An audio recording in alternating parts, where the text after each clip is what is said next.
우리 오랜만에 예지가 저 뒤에 와서 앉아있는데요. 예지부터 우리 인사합니다. 할렐루야 샬롬 하고 인사합니다. 할렐루야 샬롬 샬롬 샬롬 샬롬 샬롬 샬롬 샬롬. 하나님 사랑합니다. 여러분 주변에서 사랑합니다. 네, 찬양이 조금 한 두어 곡이 잘못돼서 조금 시간이 조금 지체가 되고 또 기쁘게 특송이 두 곡이 되다 보니 조금 늦었는데 우리 대신 또 말씀을 기쁨으로 빨리빨리 받아가죠. 요한복음 16장 5절에서 11절 말씀 우리 말로 한번 읽고 내용을 봤습니다. I will send him to you. 누굴 보내주시겠다고요? 성령을 너희에게 보내주시겠다. 우리 함께 고백합니다. 지금 내가 나를 보내신 이에게로 가는데 너희 중에서 나더러 어디로 가는지 묻는 자가 없다 라고 하죠. 6절에 도리어 내가 이 말을 함으로 너희 마음에 근심이 가득하였도다. 그러나 내가 너에게 실상을 말하노니 내가 떠나가는 것이 너희에게 유익이라. 내가 떠나가지 아니하면 보혜사가 너희에게로 오시지 아니할 것이요 가면 내가 그를 너희에게 보내리니 그가 와서 죄에 대하여 의에 대하여 심판에 대하여 세상을 책망하시리라. 죄에 대하여 하면 그들이 나를 믿지 아니하며 의에 대하여 하면 내가 아버지께로 가니 너희도 다시 나를 보지 못하며 심판에 대하여 하면 이 세상 임금이 심판을 받았습니다. 그 다음 절 11절까지죠. 예. 이렇게 말씀하고 있어요. 내용을 우리 전에도 이 부분 성령이 내가 가야 보여서 성령을 너에게 보낸다. 왜 계시면은 그 자리 지금도 나사렛 저희가 가야 되고 예수님을 만나러 가야 예수님을 뵐 수 있는데 돌아가심으로 인하여 시공을 초월해서 모든 너희들에게 내가 갈 것이다 라는 말씀 지난번에도 늘 말씀을 드렸어요.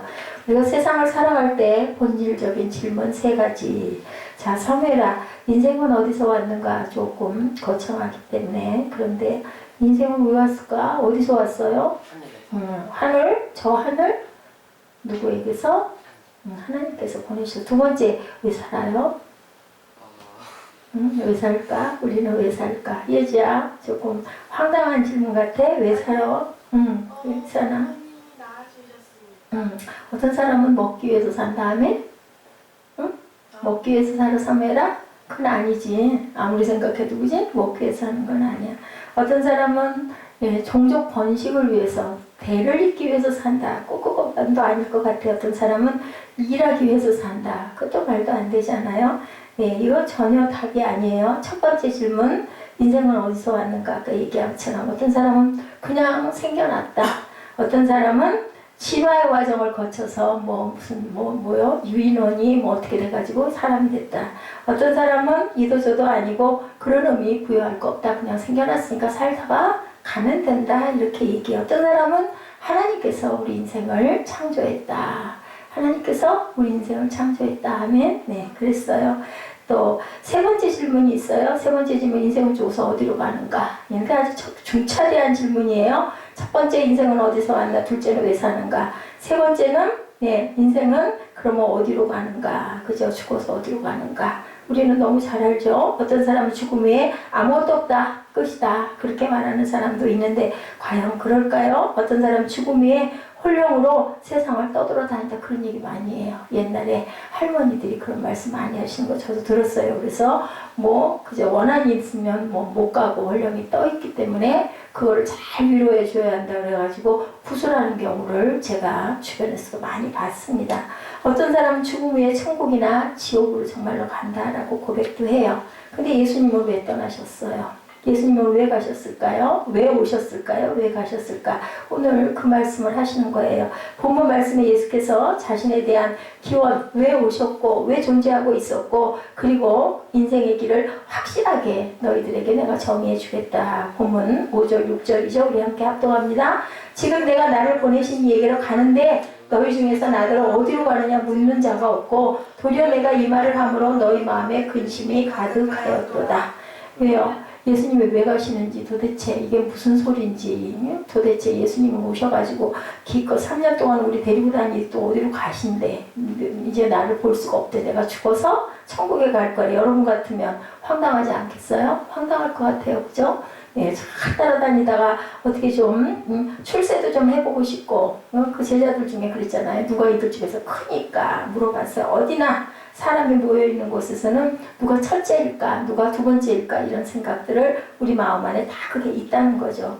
예수께서는 내가 곧 세상을 떠나는데 그것은 사라지는 게 아니다. 나를 보내신 아버지께로 내가 돌아간다. 그게 너희에게 유익이다 라고 오늘 본문에 말씀하죠. 빌립보서 2장 5절에서 8절 말씀입니다.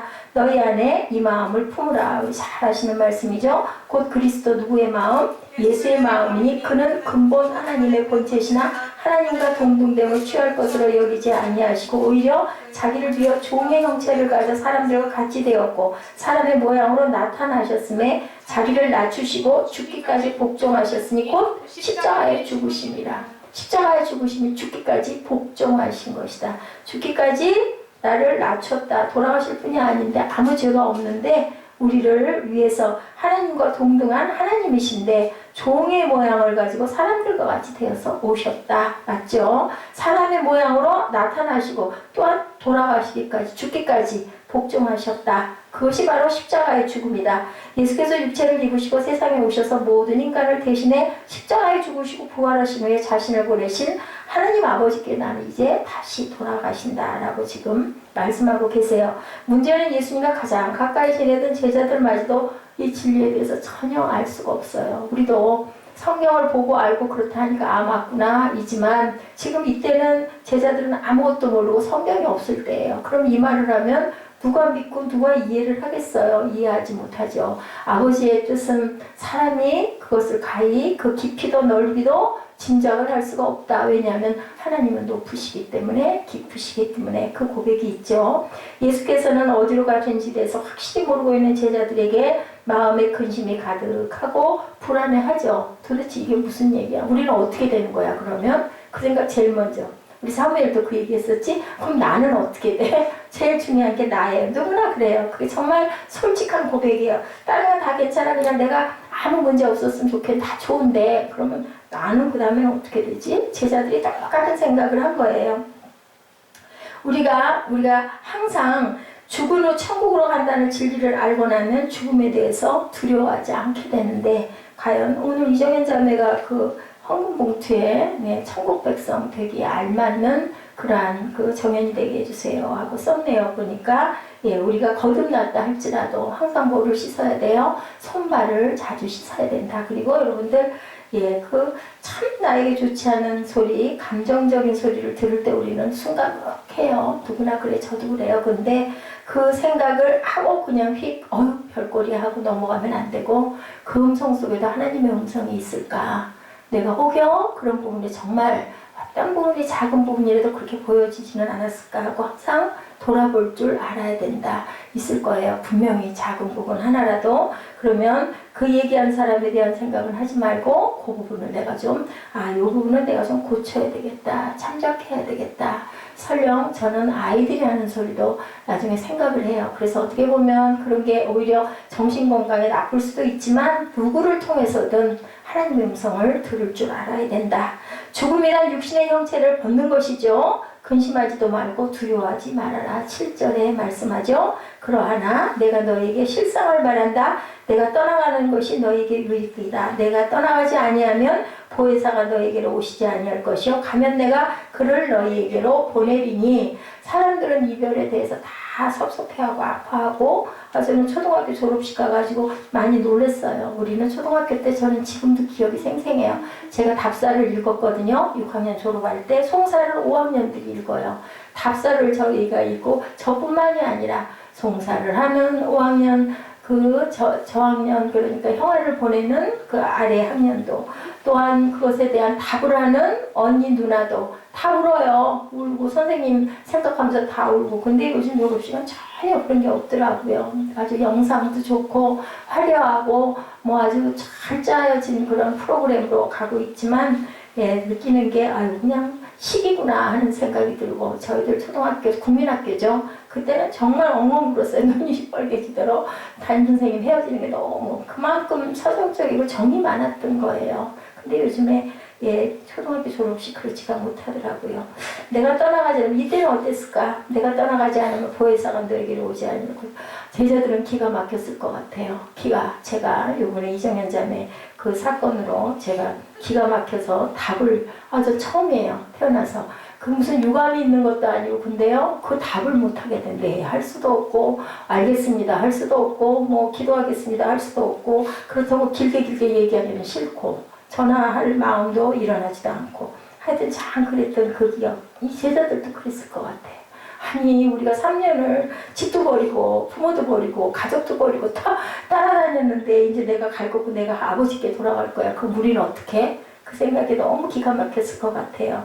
자, 근데 이것이 인류에게 복이 되는 일이라고 말씀하시죠. 예수께서 보내시는 성령에 대해서 말씀합니다. 자, 하나님께서 아브라함에게 어디를 떠나라고 그래요? 본토 친척 아비집을 떠나라. 제가 요즘에 계속 이 부분이 계속 와요. 이 창세기 말씀이. 본토 친척 아비집. 제가 몇 년 전에도 그랬었어요.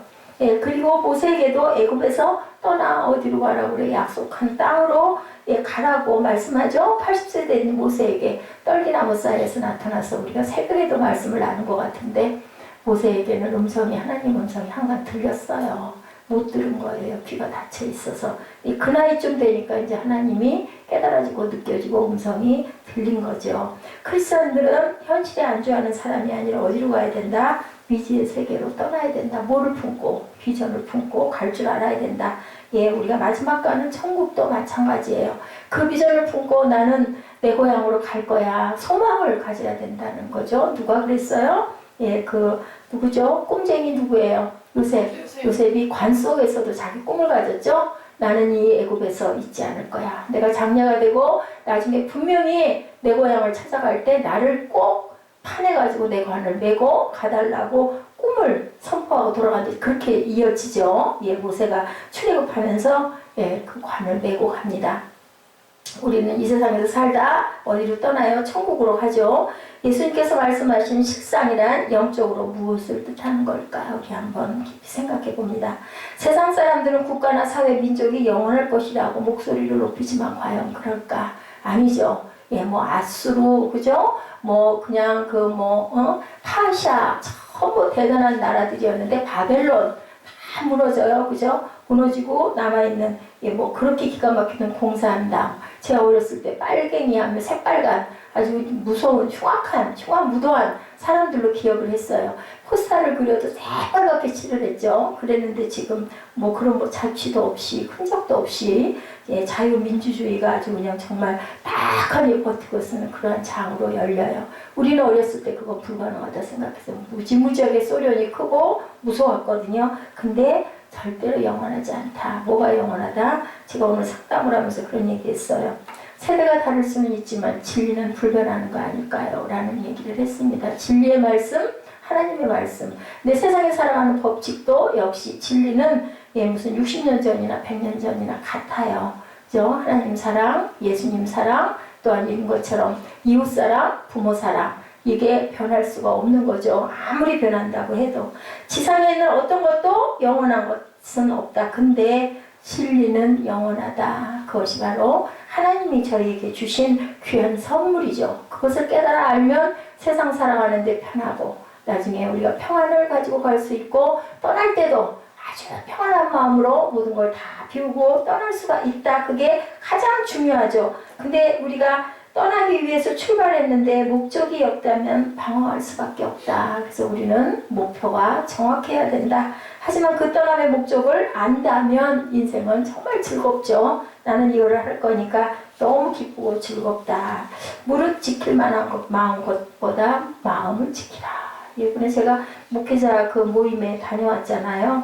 네, 다녀와서 많은 분들은 아니지만 목회하시는 여자 목사님들하고 방을 같이 쓰면서 말씀을 나누느라고 밤에 늘 잠들을 못 자고 막 너무너무 시간 가는 줄 모르죠. 근데 정말로 어떤 목사님도 보기에 괜찮아 보이고 깨끗해 보이고 정말 여유로워 보이고 목회를 잘 하시는 것 같은 그런 목사님도 저보다 훨씬 더 깊은 아픔들이 수십 년씩들 있다. 그래서 제가 깨닫고 느낀 거는 정말 세상은 누구나 다 정말 그런 게 없이 편안하게 특히 목회자들은 그런 길을 가는 사람은 정말 한 사람도 없구나. 정말 나는 거기에 비하면 너무나 복된 삶을 살아가고 있고 나처럼 편한 사람은 솔직히 말해서 없겠다라는 생각을 했습니다. 예수님께서 떠나가시지 않으면 보혜사 성령께서 우리에게로 오시지 않는다. 하지만 예수님께서 떠나가시면 보혜사 성령을 우리에게 보내주시겠다. 본문 말씀을 저희들이 보면서 예수님은 가시고 성령이 오신다라는 그 제목 참 그렇다. 근데 맞잖아요. 가시고 나면 I will send him 보내주겠다. 너에게 누구를? 성령을. 저는 그게 정말 귀한 말씀이다. 왜냐하면 시공을 초월할 수 있기 때문에 예수님의 육으로 오셔가지고 우리에게 얼마나 많은 영향을 끼칠 수 있었을까. 그죠? 근데 가셨기 때문에 우리가 이렇게 정말 백만 구령 운동이 1907년에 일어났대요. 근데 그때 예수 믿는 크리스찬들이 20만이 안 됐대요.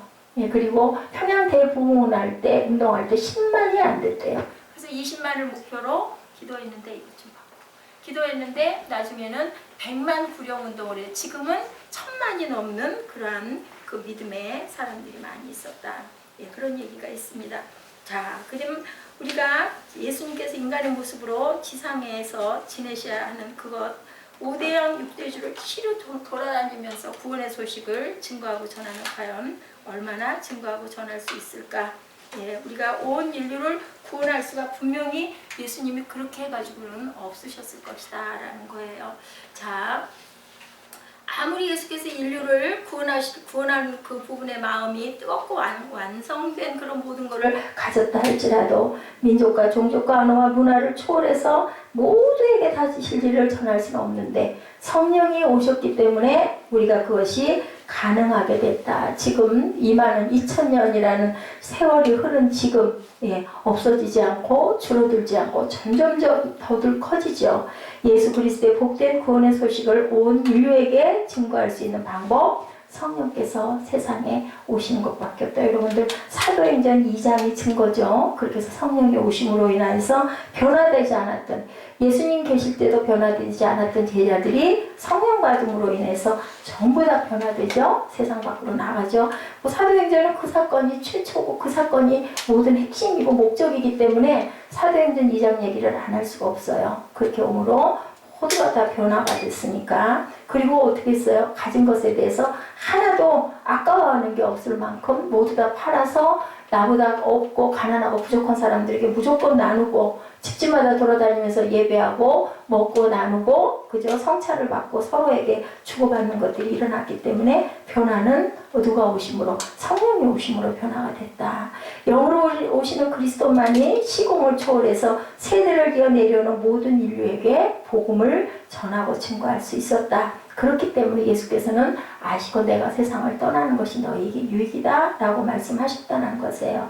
성령께서 세상에 오셔야 모든 세대의 인류는 성령의 음성으로 복음을 들을 수 있다. 어느 곳이나 상관없이. 그죠? 왜냐하면 땅에 사람의 모습을 입고 오셔가지고는 그 많은 일을 하실 수가 없는 거죠. 그렇기 때문에 다시 하나님이 되셔가지고 영으로 우리에게 전파해 주신다라는 거죠.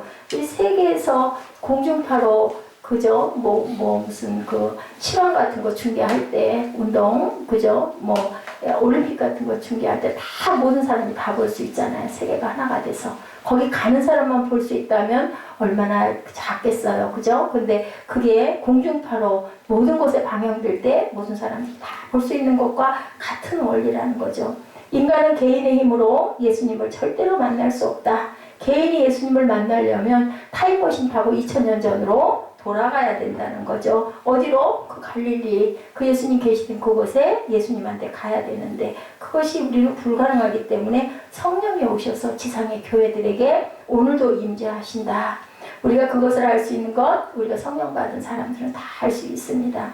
우리는 예언을 하고 방언을 하는 등 성령 받는 것은 작은 일로 그 일을 여겨서는 절대로 안 된다. 우리가 아무리 생각을 해봐도 그 일이 그냥 일어나는 일일까? 아니면 내가 어떤 뭔가에 감정적으로 치우쳐서 그런 일이 있었을까? 그런 생각을 할 때가 있어요. 저도 예전에 그랬었어요. 근데요, 그거는 절대로 그렇게 있을 수 없는 일. 우리가 은혜가 충만해지면 영이 임하고 그걸 우리가 느끼고 나면 어때요? 막 너무너무 기쁘고 즐겁고 왠지 모르게 열흘을 굶었는데도 힘이 펄펄 나거든요. 있을 수 없는 일이에요. 성령께서 오시면 우리는 우리 힘을 초월하는 능력과 하나님의 은혜가 임하는 것을 우리가 압니다. 8절 말씀입니다. 그가 와서 죄에 대하여 의에 대하여 심판에 대하여 뭐를 세상을 책망하시리라. 우리가 이 말씀을 잘 깨닫기 위해서 책망의 뜻을 충분히 이해해야 되는데요. 책망이란 잘못을 지적하고 꾸짖는 것을 의미하지 않고요. 진실을 알 때까지 사람의 마음을 계속 두드리고 움직이며 흔든다는 의미를 포함하고 있어요. 책망이라는 것. 본인이 깨달을 때까지 계속 두드리고 계속 흔든다. 하나님의 말씀은 우리가 그러죠. 그 구하고 두드리고 찾아라. 그것도 원어적인 설명이 그냥 두들기고 구하고 찾으라는 게 아니라 그것이 응답이 될 때까지 계속 ing예요. 근데 여기서 책망도 뜻을 이해할 때까지 계속해서 깨달아 알 때까지 우리가 그것을 흔들어서 그 모든 것들을 깨달을 때까지 해야 된다. 제일 중요한 거 인내할 줄 알아야 된다는 거죠. 성령께서 오셔서 우리로 하여금 진리를 알도록 깊이 역사하신다는 뜻은 죄의 심판에 대해 책망하시는 성령님, 책망이란 단어, 영적 권세가 있는 말이다. 분명한 증거, 정확한 판단, 영적이고 초자연적인 감수성과 통찰력을 가진 것을 의미하고 있습니다. 로고스 학사 팔러에 따르면요, 뭐라고 그랬냐면 책망이란 사람이 회개할 때 영혼의 양심을 지켜주는 것이다 라고 얘기했어요. 우리가 예수님을 믿을 때 성령께서 죄를 통해서 의를 통해서 심판을 통해서 진리를 알 수 있도록 때로는 채찍을 가하거나 격려하시면서 지속적으로 깨닫게 하신다. 그래서 그러죠. 좋게 얘기할 때 들을래 얻어맞고 들을래 라는 얘기를 합니다. 성령께서 그러세요. 그 뜻대로 가야 되는데 안 갈 때 우리 그 목사님 그 본인의 얘기 하시는 그 목사님 얘기 들어보니까 한 7, 8년 전에 하나님께서 하라고 해서 약속 다 해놓고 안 하고 민구적거렸더니 자식을 데려가고 그 다음에는 가지고 있는 재산이 다 날라가고 그 다음에는 어머니를 그죠? 불구가 되셔가지고 어머니 돌아가실 때 3년 동안을 어머니 대소변을 다 받아내면서 어머니를 그걸 그 뒷바라지를 해갖고 돌아가실 때까지 가시게 하는 그 일을 맡기고 끊임없는 일들이 일어나고 남편은 남편대로 엄청나게 아내 속을 썩여서 아주 20년 동안 온 몸속에 있는 모든 것들이 다 아마 타서 죄가 돼버렸을 거라는 그런 얘기를 하더라고요. 그리고는 2012년도에 마지막으로 그 어떤 일을 계기로 손들고 그냥 무조건 하나님이 하시라면 하시는 대로 하겠습니다. 그리고 교회가 섰다라는 그런 얘기를 제가 들었어요. 우리가 그러기 전에 그런 일을 있기 전에 하나님이 말씀하시면 우리 마음에 오거든요. 그리고 그게 안 없어져요. 계속 남아있죠. 그럴 때는 그냥 뒤에 거 생각하지 말고 제가 뒤에 거 생각하다가 지금 생각하면 내가 너무 인본주의적인 생각을 했다라는 것들을 여러 가지 마음에 깨달아요. 절대로 그런 거 따지면 안 돼요. 우리가 세상에서 생각할 때는 아유 이게 이렇고 이렇고 이러니까 이게 맞지인데 하나님의 방법은 그렇지 않으세요. 그럼 결국은 하나님을 온전하게 신뢰하지 못했다는 게 되거든요. 우리 세상에서 법칙으로는 그래 그게 나올 곳이 있어야 그렇게 하지 그렇게 너무 무모하지 않아? 인 것도 하나님이 보여주시고 감동이 오면 무조건 실천할 줄도 알아야 된다. 담대함. 내가 하는 게 아니라 하나님이 하시니까. 안 그런 것들은 내가 계획해서 내가 가는 거거든요. 그렇게 되면 반드시 고난과 어려움을 당합니다. 인간은 본질적으로 죄인이라는 사실을 인정하지 않아요. 근데 성령이 오시면요. 우리 마음에 다쳤던 부분들, 내가 뭘 잘못했는데, 그죠? 나는 피해자고 저쪽에서 가해자인데 우리가 외면적으로 보면 맞아요. 근데 하나님은 그렇게 얘기하지 않으세요. 근데 모든 사람의 얘기가 다 그래요. 얘기 들어보면. 기도해보면 그 왼수가 잘못한 게 아니라 내 잘못을 먼저 깨달으라 하신다라는 말을 다 똑같이 해요. 그래서 정말 그건 기가 막힌 일이에요. 너무너무 기가 막혀요. 저도 그랬거든요. 그렇기 때문에 우리가 온전하게 기도할 때 하나님께서는 제일 먼저 회개하게 하세요. 상대방 필요 없어요. 내 부분의 회개 있지요. 왜 없겠어요. 잘못한 게 많죠. 심지어는 그 사람 비방하고 흉보고 욕한 것도 내 죄죠. 일단은 발단이 어떻게 됐든 간에 그럼 너무 억울하잖아요. 다시 얘기하지만 그 사람 부분은 그 사람과 하나님과의 관계 내 부분은 나와 하나님과의 관계. 왜냐하면 내가 뭐 그 사람 때문에 천국에 가고 안 가고 하나의 그건 아니거든요. 하나님이 인정하실 때 천국 가는 거고 하나님이 인정하지 못할 때 우리는 회개해야 되는 거기 때문에 절대로 쟤는 어떻게 되었어? 우리 베드로가 하죠? 관계없다라는 거예요. 니나 잘해. 니나. 너만 잘하면 돼. 우리가 일단 들어가야지. 그러면 나보다 쟤가 좀 나면 쟤가 들어가고 나는 양보할 건가요? 아니거든요. 하나님과의 나와의 관계다. 나이가 들수록 고난을 받을수록 우리가 깊이 깨닫는 것, 하나님을 만나려지 않는 사람들에게 들어가셔서 죄인임을 깨닫게 하시는 성령, 악한 자라도 가룟 유다 같은 사람이라도 끝까지 기다려주시기 때문에 가라지와 알곡을 우선 놔둬라. 마지막 때 알곡은 내가 걷어들이고 가라지는 영원히 꺼지지 않는 불에 던지겠다라고 주님이 말씀하신다라는 거. 인간은 죄와 허물이 많으면 어떻게 돼요? 교만하고 불순종하게 된다. 우리 눈에는 너무너무 판단이 잘 보여요. 그것도 문제예요. 시험거리예요. 그죠? 특별히 그런 것을 크게 타고난 사람들은 참 어려워요. 저 같은 경우에도 그저 벌써 눈빛만 봐도 음성만 들어도 느껴져요. 마음만 하지 않아도 벌써 나쁘구나. 그거 좀 불편한 것 같아요. 좀 둔했으면 좋겠는데 그렇지가 못하더라고요. 성령께서는 어때요? 철옹성 같은 내면의 세계를 갖고 계실 때면 다 보신다. 사람도 그런데 하물며 영이신데 오죽이나 하겠어요? 그렇기 때문에 성령께서는 의에 대해서 지금 죄에 대해서 책망하셨거든요. 아까 말씀드린 것처럼 하나님을 만나지 않는 사람들에게 끝까지 죄인임을 깨닫게 하시는 게 성령이 하시는 일이다. 두 번째는 의에 대해서 책망하시고 깨닫게 해주신다. 우리 안에 구원받을 만한 의가 전혀 없다는 사실을 우리에게 가르쳐주죠. 우리는 누구도 하나님 앞에서 의롭다 칭할 사람이 없는데 하나님이 해주신 거예요. 그냥 안 되는 자격을 주셨다라는 거죠. 누구나 자신이 의롭다고 여겨요. 근데 문제는 저도 그랬어요. 이만하면 나는 그래도 착하지 않아? 나는 선하지 않아? 나는 당신같이 사악하지 않잖아. 속다르고 겉다르지 않잖아. 그 얘기해요. 저도. 그런데 자기 주장 강한 것도 죄라고 그래요. 그게 자기 의라고 그래요. 그렇기 때문에 누구도 판단하지 말라는 거죠. 나는 착하고 법 없이 살 수 있어 라는 얘기. 착하다. 근데 그것은 바로 그건 네 의다라고 말씀하십니다. 자신의 의로 살 수 있고 선행을 통해서 구원을 얻을 수 있다고 우리는 그 사람은 법 없이도 살아. 저런 사람이 천당 안 가면 누가 가? 이런 얘기 많이 하는데 성령께서 오셔서 그것 깨뜨려 주셔요.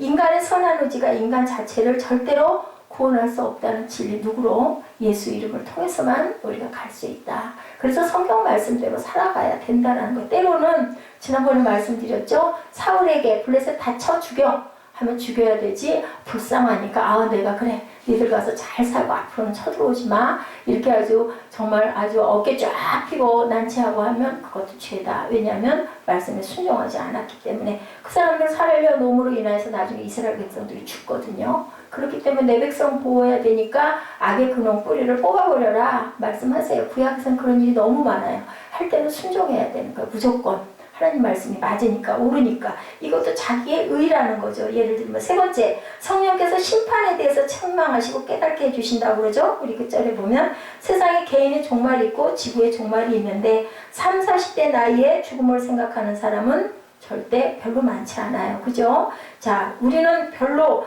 이제 요즘에는 80, 90살 보통들 살아계신 분들이 많잖아요. 40이면 청춘이에요. 그러니까 나는 아닐 거야. 나이가 더 들고 병이 나면 인생이 정말 영원하지 않다라는 것을 아는데 젊을 때는 그 생각을 별로 못한다.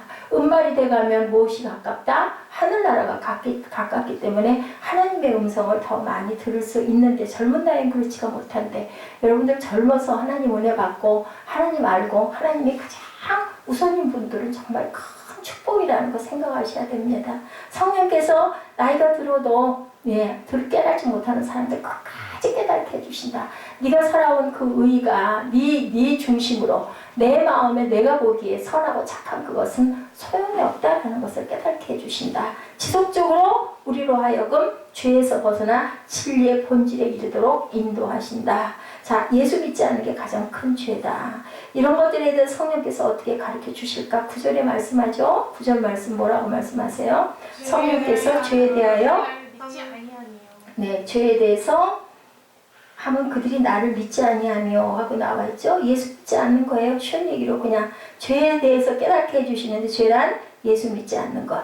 인간은 성령님을 만나기 전에 이 말씀에 대해서 절대로 동의하지 않아요. 여러분들 이해가 가세요? 나 그렇게 죄 짓지 않았는데 왜 꼭 예수를 믿어야 돼? 근데 성경에 그렇게 있잖아요. 나로 말미암지 않고는 누구도 하늘나라에 갈 수가 없다라고 말씀되어 있어요. 그렇기 때문에 예수 믿지 않는 게 큰 죄다라는 거예요. 이해가 안 되는 분은 성령이 임하시지 않은 분이에요. 성령이 임하고 나면 내 생명이 누구 건데? 아버지 거잖아요. 아버지 건데 아버지를 믿지 않으면 그거는 죄거든요. 믿지 않는 것 자체가 죄예요. 내가 만들어진 게 하나님이 나를 만드셨는데 그 아버지를 믿지 않는다는 게 죄죠. 10절 의에 대하여 하면 내가 아버지께로 가니 너희가 다시 나를 보지 못하며 의는 선행을 하거나 죄 없는 상태를 말하는 것이 아니라 예수님 자체예요. 그러니까 율법 자체를 지키지 않는 게 의롭지 않은 거다. 우리가 생각하는 의와는 굉장히 다르죠.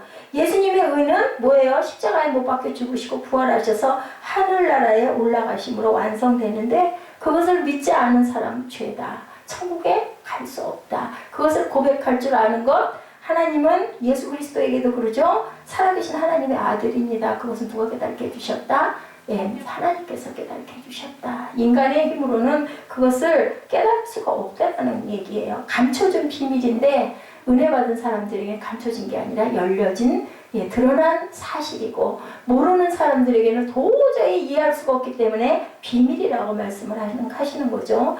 이것도 인간의 이성이나 사고로 이해할 수 없고 오로지 성령께서 오셔서 역사하셔야 이해가 가능하다. 11절 말씀 심판에 대하여라면 이 세상 임금이 심판을 받았습니다. 인간은 성령님의 활동이 없으면 사탄과 귀신의 존재를 인정하지 않으려고 하는데 뭐예요? 건물을 짓거나 어떤 일을 할 때 인공위성 쏠 때도 그렇다대요. 고사 지내잖아요. 그럼 귀신이 없으면 그거 왜 해요? 그냥 의식인가요? 아니지 않겠어요? 그것만 봐도 우리 마음 안에는 분명히 영혼을 향한 사모하는 마음, 두려워하는 마음이 분명하게 있다. 예수 믿지 않은 사람들이 고사 지내잖아요. 예수 믿는 사람이 지내는 게 아니라. 그렇기 때문에 반대 세력이 있다는 것을 우리는 믿어야 된다. 자, 영적 구원, 실상에 대한 본질을 우리가 이해하고 믿음에 자라게 돼야 된다. 이런 모든 것들을 볼 때 성령의 역사를 인정하고 받아들여야 되는데 성령은 엄청난 인격을 가지셨기 때문에 우리가 인정하고 모셔드리고 환영해야 하나님께서 일하신다. 항상 그렇게 말씀하시죠. 자, 주님의 기쁨을 그렇게 해야 맛볼 수 있는데 요한복음 14, 15장은 무슨 장? 성령장이라고 얘기해요. 요한복음 14장, 15장. 로마서 8장도 마찬가지로 성령장. 자, 요한복음 14장 16절에서 21절 말씀 우리 함께 한번 합독해보죠. 요한복음 14장 16절에서 21절 우리 한번 보죠. 14장 16절에서 21절 함께 합독합니다. 시작. 내가 아버지께 구하겠으니 그가 또 다른 보혜사를 너희에게 주사 영원토록 너희와 함께 있게 하리니 그는 진리의 영이라 세상은 능히 그를 받지 못하나니 이는 그를 보지도 못하고 알지도 못하느라 그러나 너희는 그를 아나니 그는 너희와 함께 거하시며 너희 속에 계시겠습니다. 내가 너희를 고와 같이 버려두지 아니하고 너희에게로 오리라. 조금 있으면 세상은 다시 나를 보지 못할 것이로되 너희는 나를 보리니 이는 내가 살아있고 너희도 살아있겠습니다. 그날에는 내가 아버지 안에 너희가 내 안에 내가 너희 안에 있을 것을 너희가 알리라. 나의 계명을 지키는 자라야 나를 사랑하는 자니 나를 사랑하는 자는 내 아버지께 사랑을 받을 것이요 나도 그를 사랑하여 그에게 나를 나타내리라. 성령장의 핵심이 바로 이 부분이니 여러분들 잊지 마시고 꼭 기억하시기 바랍니다. 요한복음 14장 16절에서 21절 말씀입니다. 너희는 나를 보리니 이제 내가 살았고 너희도 살겠습니다. 보면 산다는 거예요. 나의 계명을 가지고 지키는 자라야 나를 사랑하는 자니 나를 사랑하는 자는 내 아버지께서 사랑을 받고 나도 그를 사랑하여 그에게 나를 나타내리라. 아버지를 아는 자는 나를 사랑하는 자이기 때문에 내가 그에게 나타내. 성령이 찾아가시겠다는 말씀이죠. 이 핵심 단어 성령님이에요. 예수께서 내가 너희를 고아와 같이 버려두지 아니하고 너희에게 오리라. 우리는 예수님의 모습을 볼 수 없어도 아무 이상을 느끼지 않죠. 성령께서 오셔서 예수님께서 계실 때가 더욱 든든하게 우리를 항상 지켜주시기 때문이죠. 우리가 실패하거나 죽음에 처해져도 흔들지 않은 믿음을 갖게 된 것 바로 성령의 역사 때문이다. 자, 성령 충만을 이루라. 요한복음 15장 26, 7절에 말씀하고 있죠. 15장 26, 7절 뭐라고 그러세요? 내가 아버지께로부터 너에게 보낸 보혜사 곧 아버지께로부터 나오시는 진리의 성령이 오실 때에 그가 나를 증언하실 것이요 너희도 처음부터 나와 함께 있었으므로 증언하니라. 예, 말씀하죠. 처음부터 함께 있었기 때문에 내가 너희에게 증언한다. 예, 험한 세상 살면서 가장 중요한 것 성령 의지하고 가시기 바랍니다. 의에 대하여, 심판에 대하여, 죄에 대해서 오늘 여러분에게 알려드렸어요. 그 모든 것은 예수 그리스도로 말미암음이고 예수 그리스도가 답이다. 그렇기 때문에 믿지 않는 것은 죄다. 의도 내 의를 자랑하는 것은 죄다. 그리스도의 말씀대로 살아가는 것이 바로 우리가 하나님께 가는 길이고 성령을 의지하는 길이라는 것 절대 잊어버리지 마시고 항상 성령께서 내 안에 계시고 나를 항상 지키시고 보호하시고 잘못된 길을 깨닫게 하시고 터치해 주시옵소서 하고 항상 기도하고 구하시는 저와 여러분 되시기를 주님의 이름으로 축복합니다. 요한복음 14장 16절에서 끝절까지 잊어버리지 마시고요. 여러분들 후회해 놓으시고 마음이 답답하실 때 이 15장 말씀도 참 좋죠. 나는 참 포도나무면 내 아버지는 농부다이죠. 이 부분 또 16장 성령을 받으면 핍박을 받는데 이 14장 15장 16장 성령전이라는 거 여러분들에게 알려드리면서 자 우리 결단 찬양 오늘도 모처럼 그 이정현 자매 또 이렇게 와서 우리 함께 따뜻하게 오늘은 다 회복이 됐네요. 우리 꿈동이들도 다 같이 나오고 예 그리고 우리 수요 예배 인원들이 모여졌으니 우리 조금 시간이 조금 됐지만 찬양 한 장 하시고 그리고 우리 기도하는 시간 갖도록 합니다.